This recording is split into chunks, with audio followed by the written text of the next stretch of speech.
कि लैपटॉप के लिए आपको 2 लाख रुपए ही पे करना पड़ेगा। कोई भी बिजनेसमैन सर उसको जीएसटी रिबेट कहते हैं, जीएसटी रिबेट मिलता है। आप जब 2 लाख रुपए का लैपटॉप खरीदने जाओगे ना, कुछ भी खरीदने जाओगे, आप देखते होगे आपको जीएसटी पे करना पड़ता है 18%। क्या वो 18% आपको कभी वापस मिलेगा क्या? सर आप नौकरी करते हो तो आपको कभी वापस नहीं मिलेगा, वो चला गया, गया सरकार के पास। लेकिन अगर आप बिजनेस करते हो, आपके पास जीएसटी नंबर है, आप जीएसटी जब फाइल करोगे सर आपको वो पैसा वापस मिल जाता है। इसका मतलब ये तो सिर्फ एक तरीका मैंने बताया। टैक्सेशन के रूल्स में ऐसे कई सारे रूल्स हैं जो कि बिजनेस पर्सन के लिए, सर छोटा बिजनेसमैन हो बड़ा बिजनेसमैन हो, बिजनेसमैन के लिए कई सारे ऐसे रूल्स हैं जिसका टैक्स में बड़ा फायदा मिलता है। टैक्स के जरिए आप बहुत पैसा बचा सकते हो अपना। लेकिन मिडिल क्लास के पास ऐसा कोई ऑप्शन नहीं होता है।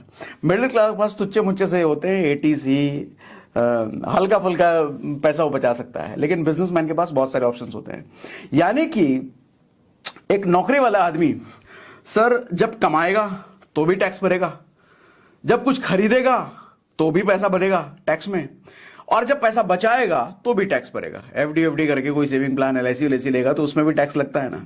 मिडिल क्लास हर तरीके से मरता ही मरता है। मैं आपको समझाना यह चाह रहा हूं कि एक धंधे वाले आदमी के पास पैसे कमाने के भी कई सारे ऑप्शंस हैं, पैसे बचाने के भी कई सारे ऑप्शंस हैं, और सारे लीगल तरीके हैं, गवर्नमेंट ने खुद ऑप्शंस दे रखे हैं। लेकिन नौकरी वाले के पास बहुत ज्यादा पैसे कमाने के ऑप्शंस भी नहीं है और ना ही बहुत पैसे बचाने के ऑप्शंस ही नहीं है।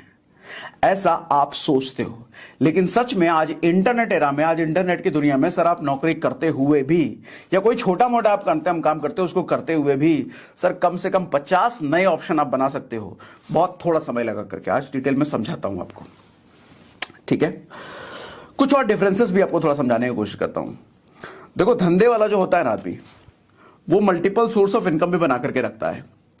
वो एक एक्टिव सोर्स तो, एक एक्टिव इनकम तो कमा ही रहा होता है, जहां पर उसका मेन फोकस, जहां पर उसका मैक्सिमम टाइम जा रहा होता है, वहां से पैसा तो कमा ही रहा होता है। साथ में कई सारे उसके पैसिव इनकम होते हैं, जहां पर वो एफर्ट नहीं करता, मेहनत नहीं करता कमाने के लिए, लेकिन वहां से पैसे आ रहे होते हैं। जैसे हर धंधे वाला आदमी या फिर धंधे वाली सोच रखने वाला आदमी वो रेंटल इनकम कमाता है। रेंटल इनकम कहने का मतलब कहीं उसका कोई फ्लैट, उसका कोई घर रेंट लगा रखा होगा, उससे कमाता है। वो इंटरेस्ट इनकम भी कमाता है। इंटरेस्ट इनकम क्या? इंटरेस्ट इनकम जैसे कहीं स्टॉक मार्केट में आपने पैसा लगा रखा होगा, गोल्ड में डाल रखा होगा, प्रॉपर्टी में डाल रखा होगा, वहां से वो इंटरेस्ट भी कमाता है।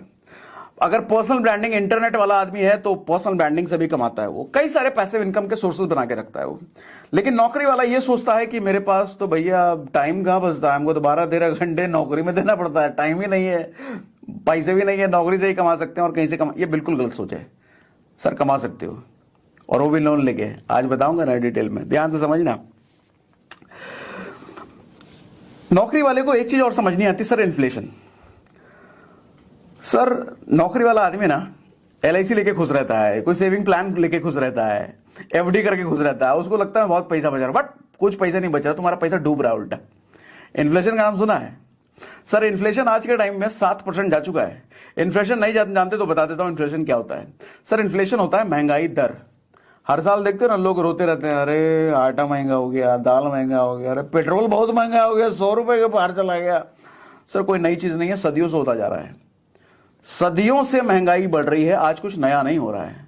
आपको खल इसलिए रहा है कि आपकी कमाई इतनी नहीं है, इसलिए खलता है आपको।